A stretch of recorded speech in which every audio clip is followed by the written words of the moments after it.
I go, well, that stuff might work for a little while, but sooner or later you're going to have to go to sleep. You might wake up missing some parts you went to bed with. I'm like, what are you talking about? But we uncovered all that, and we got enough evidence against them that everybody was happy. And the week of the takedown, I'm sorry, yeah, it would have been close to the week of the takedown. I had to postpone it. I'd had a lumbar fusion in 2002. What I didn't know, I thought it was just my disc, a bulging disc or something. What I didn't know is that fusion had broken free.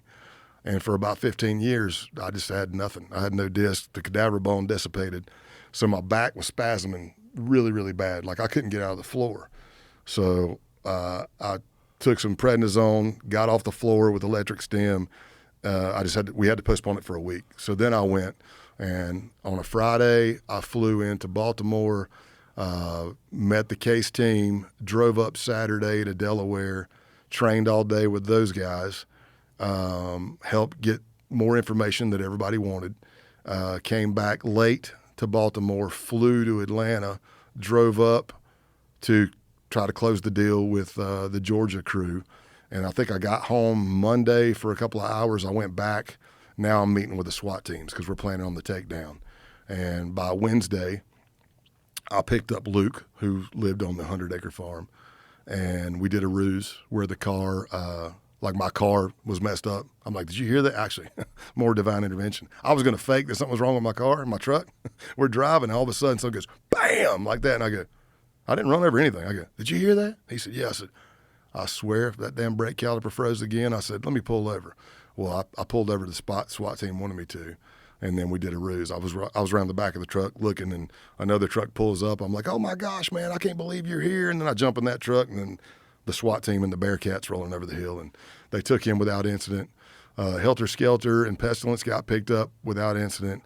We kept all that quiet on Wednesday because come Thursday morning, SWAT teams from Washington field office and Baltimore field office were going to be hitting that crew, so we wanted to keep it quiet. So now Thursday they get arrested. Now stuff's starting to come out. I'm still in the chat group, and Friday I'm watching it, and they're like, Pale Horse, are you there? And they're like, wait a minute, now the affidavits are starting to come out. It says that there's a federal undercover agent that infiltrated the base. And they're like, who's a damn Fed in here? And I'm just being quiet. And somewhere around 5:15, the leader of the base, he went by the monikers Norman Spears and Roman Wolf. His real name is Ronaldo Nazzaro. So you can let this sink in.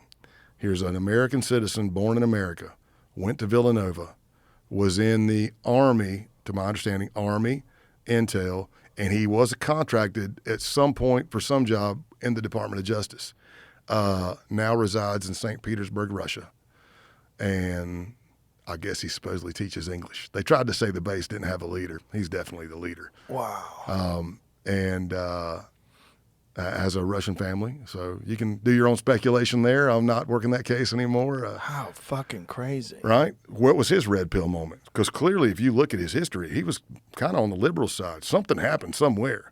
And then he starts spewing crazy stuff. And then the base gets infiltrated by like journalists from Vice. Well, then they tighten. Every time the base got infiltrated, they tightened their OPSEC more and more.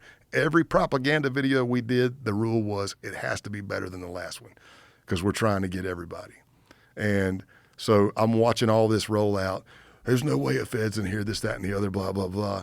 And then I see Roman finally respond around like 5-ish on Friday, and he's like, I'm not sure we could have found him because he was good. He attended every meeting, which I didn't.